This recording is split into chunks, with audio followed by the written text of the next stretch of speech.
Me and the entire team here in the GreenPan kitchen understand that turkey's usually the star of the show at Thanksgiving, but we kind of wanted to show you a recipe that's going to be everyone's new favorite. So today we're going to be roasting up a wild rice stuffed butternut squash, all in our Premier countertop air fry oven. I already have this peeled up and I'm gonna split it in half. I like to take the tip of the knife and go right down through all the way to the cutting board and then carefully rock it down. So you're cutting it in half one way and then flip it over, go right back into the middle where you did and repeat the process. I'm gonna get all the seeds out, but I wanna leave all the flesh here that I can, because after we finish roasting this in our countertop oven, we're gonna scoop that out and add it to the filling later. One of the things that's best about this oven is how quickly it heats up. Put it on the roast setting and turn the temperature to 400 degrees and put a timer for about 45 minutes. I'm gonna mix up a little bit of apple cider vinegar, some olive oil, and then it's fall, so we're gonna use a little bit of maple syrup.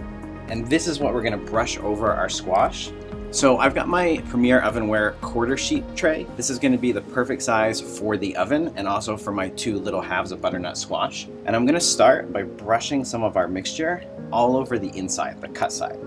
We wanna season it with some salt and then that cut side down right on to the tray. One of the reasons why I love our ovenware is not only is it gonna be really easy to clean up because of the ceramic nonstick, it's cast in a really heavy gauge, so it doesn't warp, it doesn't bend or change, which is going to give us even color and look really beautiful when the squash hits the table later. And then we're just going to repeat the process on the other side.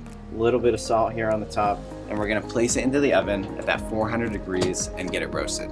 What we're going to stuff the squash with is a wild rice and brown rice, kind of a medley. Cooked down with a little bit of onions, some spices like some cayenne for some heat, some cinnamon, some nutmeg, some of those really nice fall spices. We folded in some walnuts, a little bit of cranberries for some texture. I'm also going to add in the rest of that maple and apple cider vinaigrette that we have. Maybe a little bit of salt, and I always like adding fresh herbs to things, so I'm going to take a little bit of parsley. All right, let's take a look at our squash. That's exactly what we are looking for. You can see the dark color, the caramelization, and look how even it is from the ovenware. Just give it a little check. So with not really any force or effort, it goes right down into the flesh of the squash. So to finish it up, we're going to take out a little bit from the inside. So I'm going to go in about 1/4 inch from the edge, little guide here around the squash, and then I'm going to go in from the center and start scooping some out.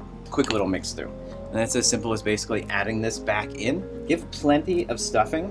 You want to make sure it kind of mounds up over the top and that you get a little bit of everything fully in the squash. So I'm going to place them back on to our sheet tray and I'm going to reset our timer. We just want to put them back in at that same 400 degrees, long enough that they're going to get warmed all the way through. The filling is going to be cooked right to the middle and they're ready to go to the table. Let's check it out and see how our squash is doing.